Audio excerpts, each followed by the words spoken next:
नमस्कार विद्यार्थी मित्रांनो, आज आपण वयवारीमध्ये विचारणारा प्रश्न आजचे वय किती हा प्रश्न जेव्हा आपल्याला फक्त गुणोत्तर दिलेलं असतं तेव्हा कमी वेळेमध्ये हा प्रश्न सोडवायचा कसा ते पाहणार आहोत। बघा प्रश्न काय दिलाय, सविता आणि कविता यांच्या आजच्या वयाचं गुणोत्तर 3:4 आहे, तर 5 वर्षानंतर त्यांच्या वयाचे गुणोत्तर 4:5 आहे। तर सविता आणि कविता यांची आजची वय किती, आपल्याला काय विचारलंय आजचं वय। बघा आजच्या वयाचं गुणोत्तर आपल्याला किती दिले, 3:4 दिलेलं आहे। आपल्याकडे दोन पद्धती आहेत, कोणत्या दिलेल्या जे गुणोत्तर असणार आहे त्यांचं समीकरण तयार करणं आणि समीकरण तयार करून आपलं उत्तर शोधणं, पण यामध्ये विद्यार्थ्यांचा भरपूर वेळ जातो।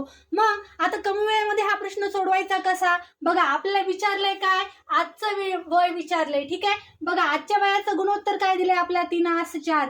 3:4 म्हणजे काय, जे सविताचं जे वय असणार आहे ते 3च्या पटीमध्ये असणार आहे आणि कविताचं उत्तर काय असणार आहे, 4च्या पटीमध्ये वय असणार आहे, ठीक आहे।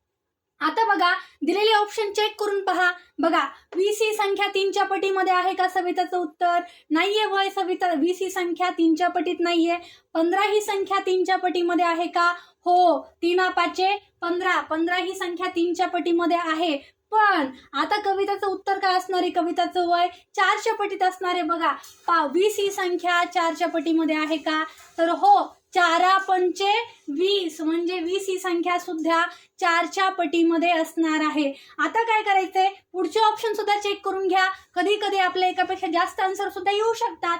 आता बघा 20 ही संख्या 3च्या पटीमध्ये आहे का, नाहीये, म्हणजे तुमचं पर्याय क्रमांक 3 उत्तर येईल का, नाही येणार। आता बघा 25 ही संख्या 3च्या पटीमध्ये आहे का, नाहीये, तर तुमचं उत्तर पर्याय क्रमांक 4 येईल का, तर 4 उत्तर तुमचं येणार नाही। आता बघा बाळांनो, आपल्याला काय करायचंय, जेव्हा एकापेक्षा 2 आन्सर आपले एका पटीमध्ये येणार आहेत तेव्हा काय करायचा, पुढचा दिलेला गुणोत्तर आपल्याला चेक करायचंय। कसं चेक करायचंय, बघा आजचं वय आपलं किती दिलं आलं, आपलं 15 आलं आणि 5 वर्षानंतर काय असेल, मग 15 + 5 वय किती असेल, 20 असेल सविताचं वय, आणि कविताचं वय आजचं किती आहे, 20 आहे, आणि 5 वर्षानंतर काय येईल, 25 येईल। बघा 20 आणि 25 या संख्या 4 आणि 5च्या पटीमध्ये आहेत का, बघा 4×5 20 म्हणजे 20 ही संख्या 4च्या पटीमध्ये आहे। तसंच 5×5 25 म्हणजे 25 ही संख्या सुद्धा 5च्या पटीमध्ये आहे। अशा प्रकारे आपल्याला गुणोत्तरामध्ये दिलेले प्रश्न आपल्याला असे कमी वेळेमध्ये लवकरात लवकर प्रश्न सोडवता येतील, ठीक आहे। अशा प्रकारच्या आणखी ट्रिक्स आपल्याला जाणून घ्यायच्या आहेत। भेटूयात नेक्स्ट व्हिडिओमध्ये, तोपर्यंत सगळ्यांना tata bye bye, take care.